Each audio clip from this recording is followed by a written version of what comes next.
So I'll highlight a little bit of the Duolingo internship program and talk you through why it's been really part of, I guess, if you want to say, like our secret sauce, if you will. We very specifically invest in underrepresented early career folks who are still in school. So this, first and foremost, helps us build an incredibly diverse team. I think, I'm not saying anything too spicy or secret here. We have a diversity challenge in the industry. And so this is one way for us to truly invest in building a more holistic, more inclusive, more diverse team. And it's really our way to invest in the future of our industry and really bank on future talent. Hello, everybody, and welcome to How We Scaled It for Design Teams, a show that explores the journey through the arduous road to growing a successful design practice. I'm your host, Adam Perlis, founder and CEO of Academy, UX staffing and recruiting agency. And today, we have the pleasure of speaking with Mig Reyes, head of product design at Duolingo. In this episode, we explore Duolingo's innovative approach to hiring and retaining talent. Stay tuned with our chat with Mig. But before we do that, if you enjoy this content, please take 2 seconds to like and subscribe to our YouTube and Spotify channels. It would mean a lot. Without further ado, welcome, Mig. Hello, everybody. Adam, thank you for that intro. And to everyone listening and watching at home or on the train or on TV or wherever you are, appreciate your time and attention and excited to chat with everybody here on Duolingo and hiring. Awesome. Thanks so much, Mig. So to kind of kick things off, I always love to start with a little background about your experience. You've had some really impressive positions leading up to this moment at Duolingo. Can you tell us a little bit about your early career up until this point? Totally. I've been in design / product for roughly 2 decades. I started out as a graphic designer, went to art school, tried my hand at agency life in small studios, realized I didn't like clients, went in-house, and then never looked back.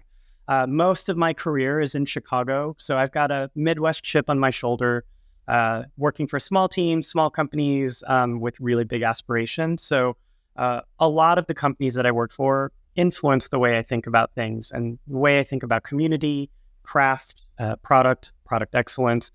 So one of the first places I worked was a t-shirt company actually called Threadless, where we created a community for artists to create art for other artists and t-shirt fans. I was there for about 3 years. And then after that, I was sort of looking for my quote unquote senior job. And I went down the alleyway in the same neighborhood in Chicago to a software company called 37 Signals. There, I had a boss, Jason Fried, who is sort of known for being an against the grain type of personality in the industry. And there I switched more formally from brand and graphic design to product design. I actually recall my first day at 37 Signals, where they make software like Basecamp. My first day was opening up my laptop.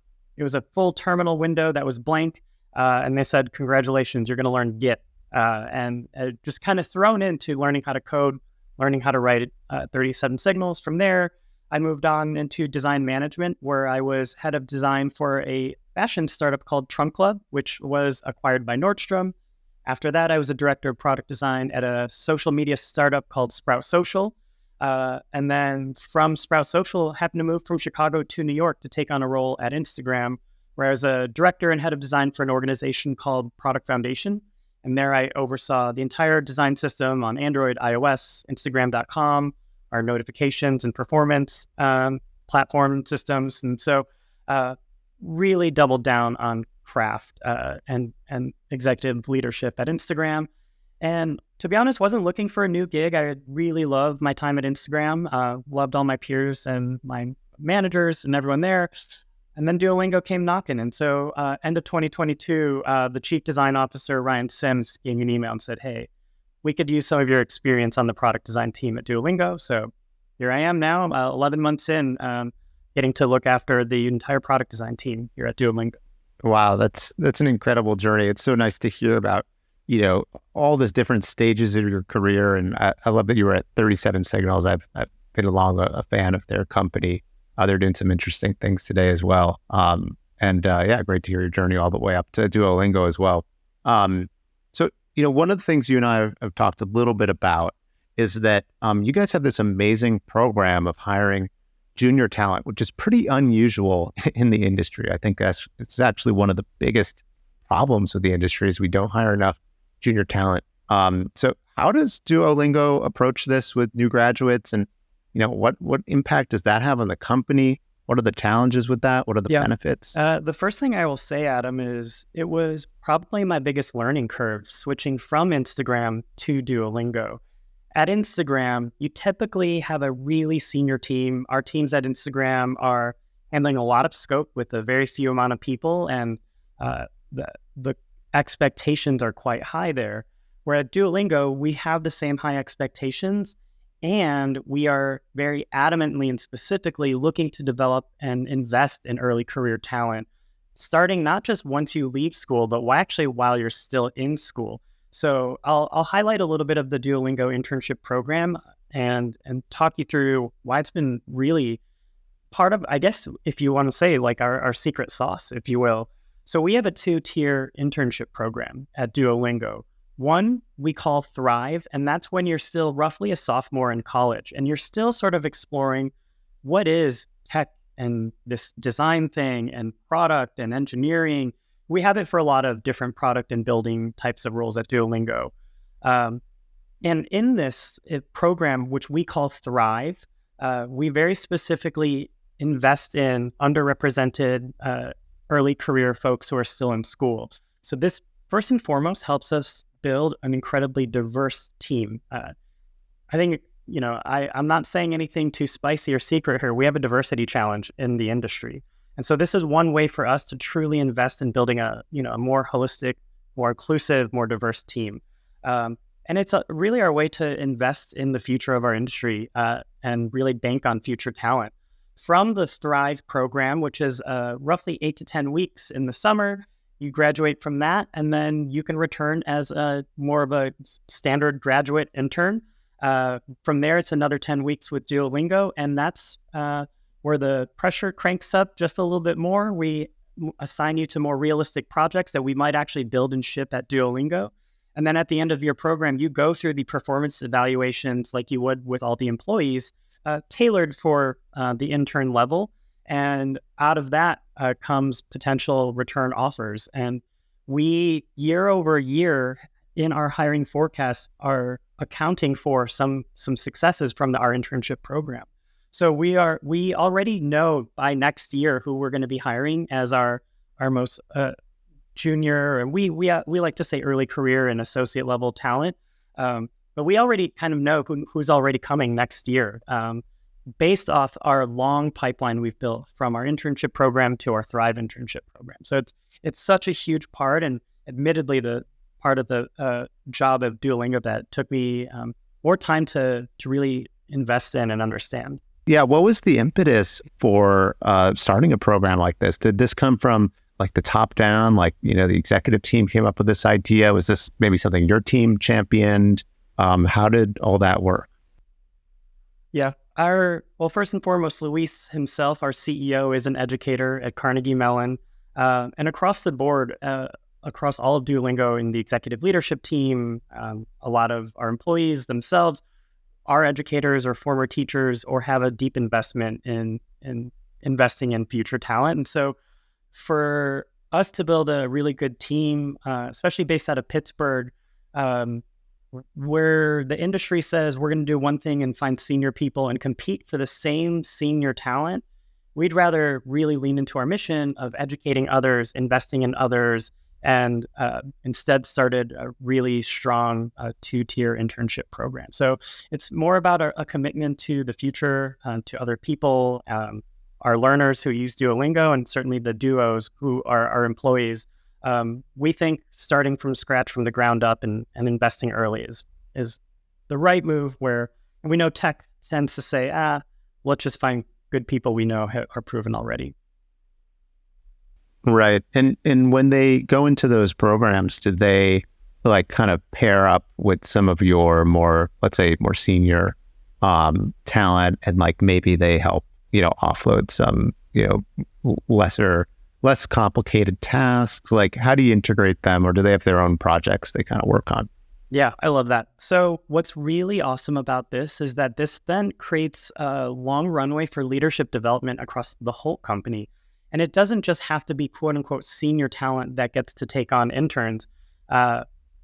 designers who are, recent graduates who have maybe since been promoted from the first level of being a designer, they can look backward and go, hey, I was in your shoes. I'm here to help. And so we actually have created a host and a buddy system where designers that are early in their careers still, or perhaps now mid-level in their careers now, they're the ones that already get to practice management skills, mentorship skills. And certainly we have, more dedicated senior designers and full-time managers to kind of catch everyone if they trip and stumble. But the point being is that we want to trust our employees, and we want to grow and develop all our employees, not just the interns. So what we like to do is make sure we create management and leadership opportunity for everybody on the team. Even if you're probably early in your career, we want to give you a sample of what that experience is like to help others and develop others. And then as far as projects, which is a really great question, we try to make it as realistic as possible, and we really don't want to hold your hand too much. I think it is hard to work in the professional environment, especially in tech, where it's fast, things change. And so we do have a bit of an opinion that, the more real you can make this, the sooner you can get these people early in their career to get hard, critical feedback on the work, about their performance. We might as well rip the Band-Aid off for these folks early in their career now, so that they really are way more prepared for the real workforce when they finally get there. Yeah, absolutely. Wow. I mean, it sounds like a really fantastic program. I know a lot of junior talent is going to be listening to this podcast. Can you tell us, how does one get into a program like this? Yeah, absolutely. We are constantly looking for designers to be who are still in school, and certainly getting ready to leave school and enter the workforce. So we try to show up to school events, visit different colleges. We also post on our LinkedIn. I know it sounds maybe a little silly and straightforward, but our website and our LinkedIn, we are constantly posting these opportunities. And we are very lucky and privileged to be inundated with applications. But the best thing I would say is that keep up with us on LinkedIn, our social. And, I give a shout out to all the brave early career / college students who find Duolingo employees and send them messages and say, hey, I want to step above beyond the pack and introduce myself. If you're open to a coffee, I'd love to meet you. And so, we really value effort. And so, we try to make it easy for others to find these opportunities. Yeah, and that actually is a good segue to the next question I had, which is what is the approach to finding world-class talent? How do you stand out as talent if you want to apply for a job at a place like Duolingo? Great question. What's fun is that Duolingo is still a small company. At the time of you and me speaking, Adam, we're only about 740 employees. Yet we've been around going on 13 years and we're publicly traded.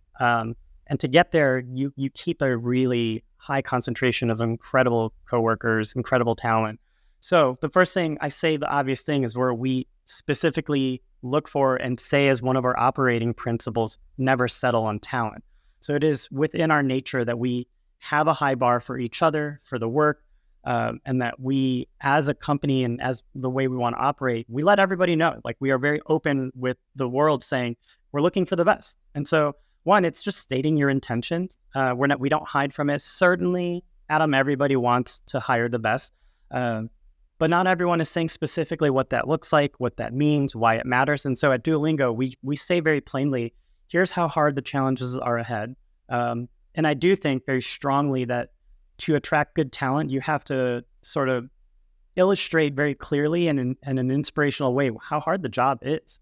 The most talented people don't want an easy walk in the park. They want challenge. They want to be motivated by hard problems. So we're super honest with the people we approach on joining the company. So that, I will say it is not free lunch and foosball tables, although we have both. It is more so about the caliber of the coworkers. I would also say the work speaks for itself. And what I mean by that is if you've used Duolingo, you very quickly realize, holy cow, some team really built this thing.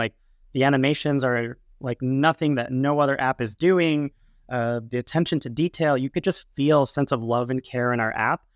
that is that is what helps you attract good people, is like you invest in the quality of the product, and that sends a signal to certainly the people learning on Duolingo, but the people that would maybe want to work at Duolingo, dang, this team really cares about quality. And so it's multiple ways. Yes, it's your standard reach out to people and tell them your story, inspire with a vision, but we also believe that recruiting is still product led, and you got to make something awesome for people to want to make it even more awesome.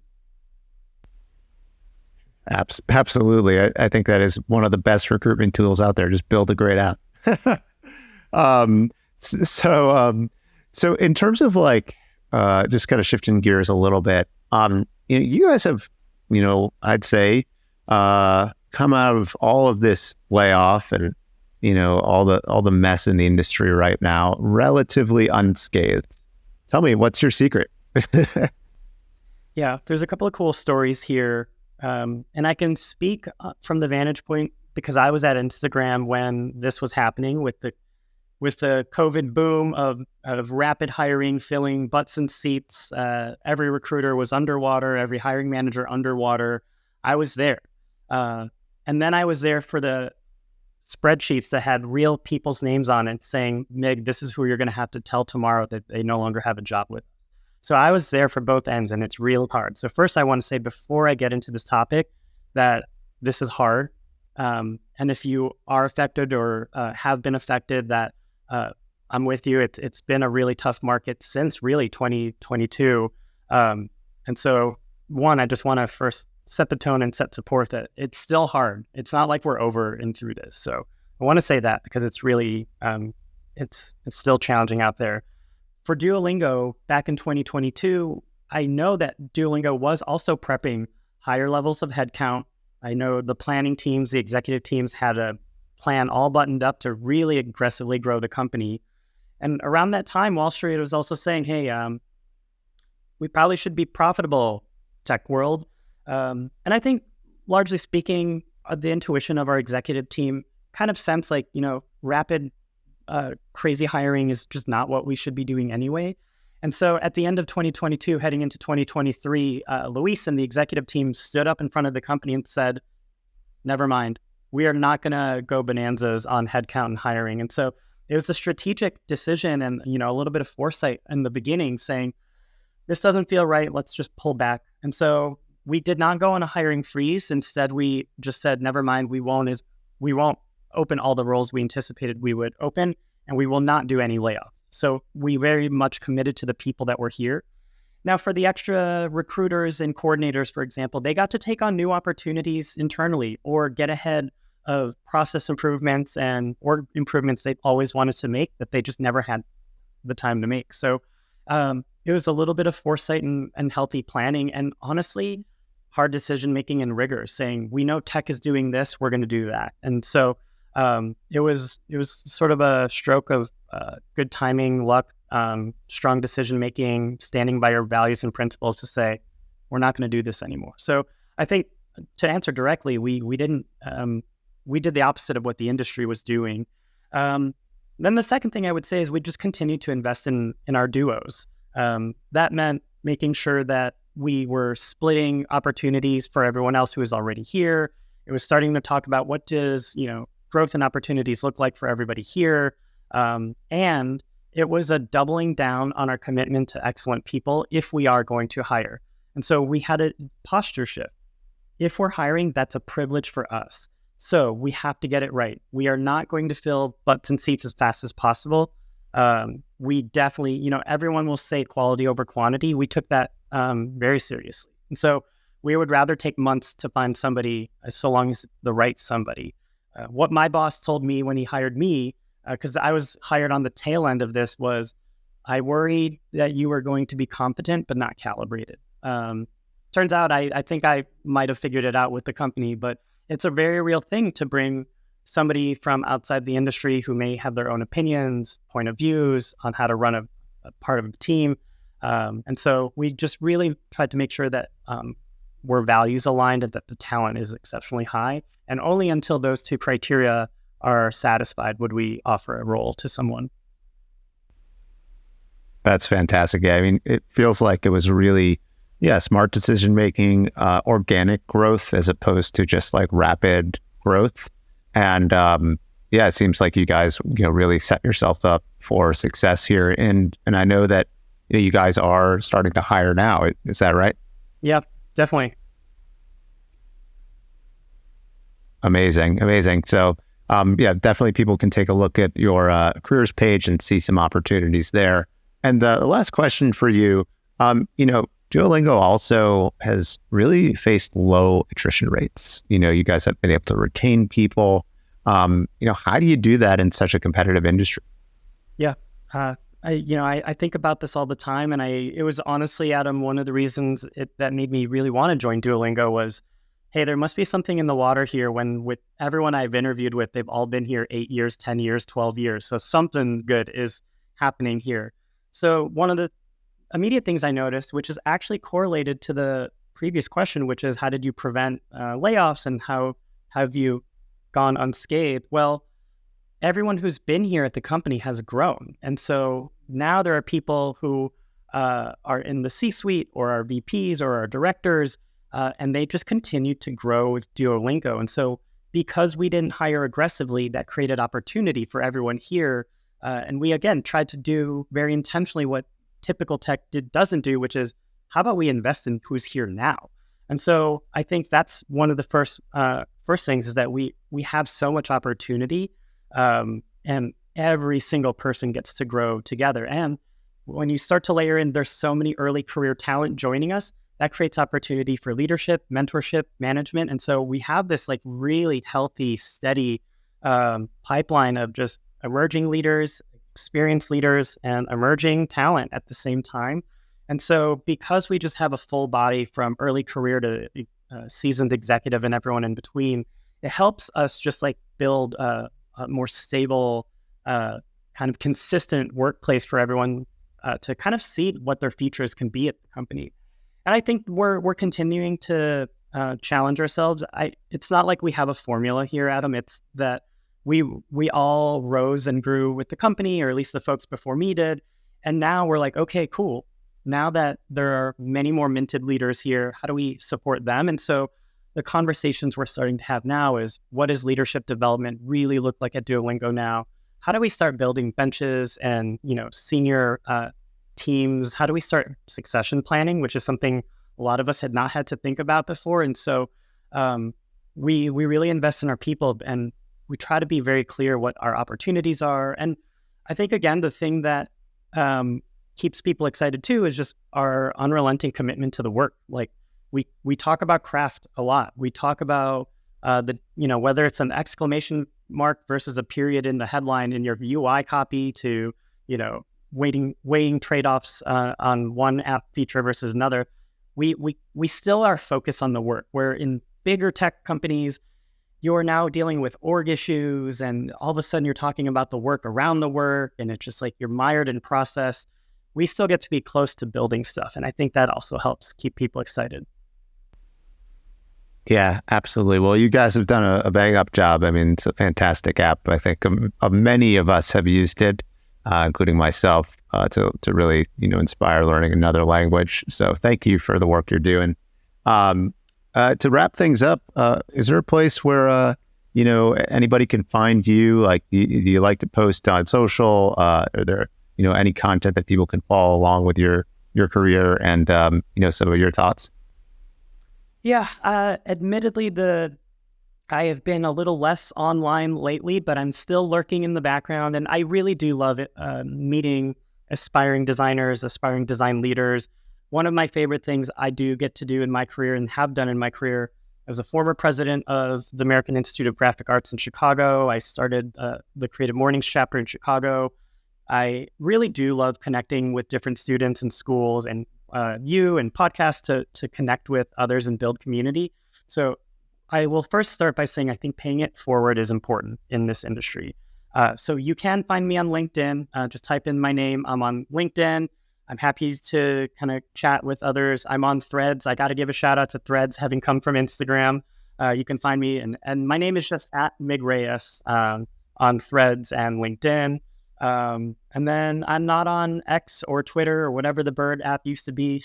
not on there much, but I love to, if you're interested in chatting, send me an email. I am very open to meeting anybody. Amazing. Well, thank you so much for joining us today, Meg. I really appreciate it.